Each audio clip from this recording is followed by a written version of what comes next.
Hai investor, kali ini kita masih lanjut bahas mengenai bank digital ya. Yang kali ini kita mau bahas adalah motion banking punyanya MNC Internasional yaitu BABP. BABP dikabarkan menjalin kemitraan dengan salah satu media sosial terbesar di dunia yaitu ByteDance. ByteDance ini merupakan dekakon konten entertain yang merupakan induk dari TikTok yang didirikan oleh Zhang Yiming tahun 2012. Pengguna TikTok di Indonesia saat ini sudah mencapai 84 juta dan TikTok ini juga sekarang sudah digunakan sebagai media yang banyak dipakai untuk memasarkan barang juga nih. Kayak contohnya adalah UKM.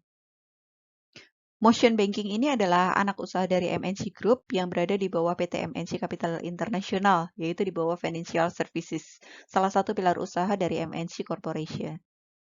BTW udah pada kepoin motion bankingnya BABP belum? Motion bankingnya BABP ini sudah di-download 100.000 kali dan fitur yang ada di dalamnya bisa open account lewat mobile banking.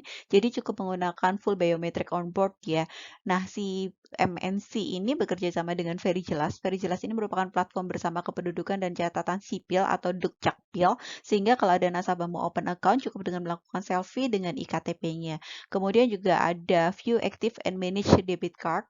Kemudian ada Easy to Manage Saving and Loan, dan juga kita bisa menambahkan favorit transfer, serta kita juga bisa melihat detail dari angsuran kredit kita dengan sekali klik. Selain itu juga ada promosi dan juga kita bisa melakukan scheduling transfer. Dan yang paling utama adalah kita bisa melakukan payment baik menggunakan QR code maupun menggunakan transfer. Sebelum kolaborasi dengan ByteDance, motion banking BABP ini juga sudah menjalin kolaborasi dan terobosan. Di antaranya mereka menggabungkan motion insurance ke dalam ekosistem dari motion banking. Nah, motion insurance ini sebenarnya adalah e-police, e-claim, kemudian mereka bisa chat gitu. Jadi fitur asuransi miliknya MNC. Dan fitur ini sudah membukukan total premi 811,7 miliar di tahun 2020 dan sekarang mereka menggabungkannya di motion banking. Motion banking ini juga bekerja sama dengan XL Axiata, jadi dalam kesepakatannya XL Axiata berkolaborasi menambah minimal 1 juta pengguna baru motion banking melalui promosi dan insentif khusus bagi pengguna XL Axiata. Terus kenapa XL Axiata? Karena di Indonesia ini 70% masyarakatnya sudah menggunakan smartphone, tapi hanya 23% masyarakat yang sudah terdaftar sebagai nasabah. Jadi diharapkan bisa menjangkau masyarakat yang belum terdaftar sebagai nasabah. Motion banking ini juga bekerja sama dengan Mastercard dan menandatangani MOU untuk meluncurkan Motion Mastercard, yaitu kartu debit dan kartu kredit virtual pengganti kartu debit dan kartu kredit plastik yang bisa digunakan untuk transaksi online. Selain itu juga mereka bekerja sama dengan Visa untuk hal yang sama. MNC Group ini juga bekerja sama dengan Jasa Marga Related Business, yaitu mereka menandatangani MOU mengenai digital banking, pengembangan ekosistem cashless, khususnya di area rest area yang dikelola oleh CMRB. Jadi CMRB ini merupakan pengelola dari rest area. Total yang mereka kelola ada 29 rest area dan tersebar di Indonesia, dan mereka mencakup 400 tenan yang ada di rest area.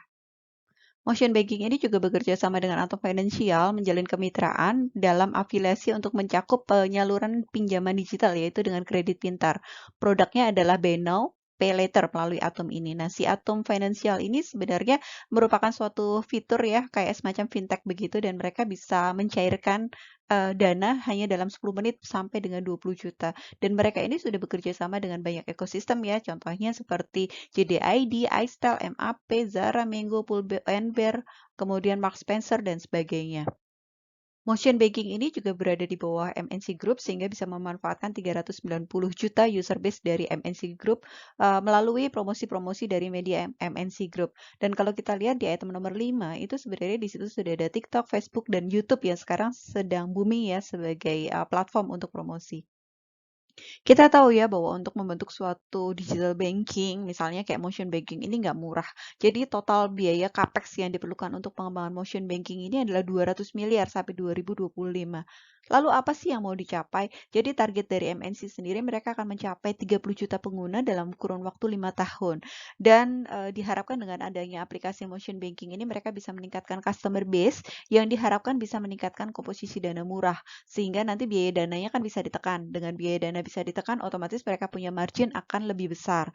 Nah, diproyeksikan rasio efisiensi itu rasio bisa dilihat dari rasio BOPO ya. BOPO itu adalah biaya operasional dibandingkan dengan pendapatan operasional. Jadi kalau di tahun 2021 BOPO ini 97,01%, nanti diharapkan bisa menurun di 2022 jadi 88% dan di 2025 tinggal 39%. Nah, kalau secara 5 tahun ke depan itu prospek yang diharapkan adalah seperti ini nih. Jadi nanti diharapkan bahwa untuk digital interest income itu akan naik tinggi mulai di tahun 2023 ke atas. Jadi kalau saat ini digital atau motion itu hanya sekitar 151 miliar, itu nanti diharapkan bisa mencapai 1,1 triliun di 2023 dan di 2025 bisa mencapai 4,8 triliun. Kemudian untuk net interest income-nya itu nanti diharapkan bisa menjadi 5,3 triliun di tahun 2025. Tahun ini baru di forecast-nya baru 607 miliar. Kemudian untuk net income-nya, kalau tahun ini kan baru 88 M, itu di forecast 3,6 triliun di tahun 2025. Kemudian untuk target loan-nya itu mereka akan menjangkau SME. SME ini adalah UKM ya. Jadi kalau di tahun 2021 ini masih di bawah 1 triliun besarnya loan yang disalurkan ke UKM, diharapkan akan terus bertumbuh dan di 2025 bisa menjadi 1,2 triliun. Kalau aktual 2020 hanya 496 miliar.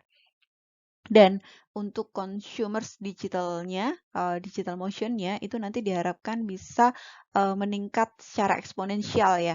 Di tahun 2021 ini kan forecast-nya atau perkiraannya adalah 854 miliar nih. Ini diharapkan akan tumbuh sampai 27,2 triliun di tahun 2025.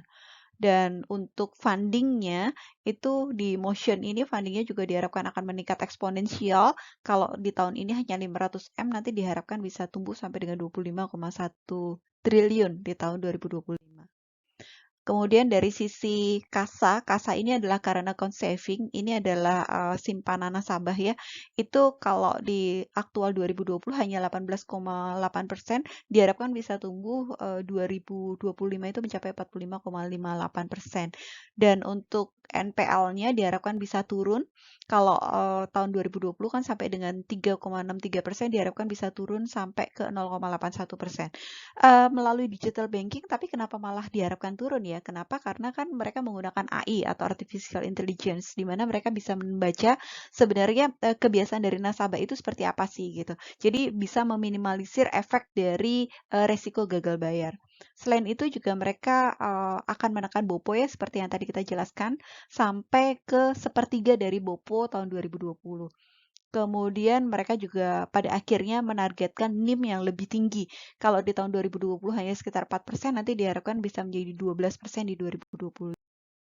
Posisi net income untuk tahun 2020 adalah seperti ini. Kalau kita lihat ya revenue-nya itu turun, kemudian untuk net income-nya juga turun, dan untuk net margin-nya turun dibandingkan tahun sebelumnya.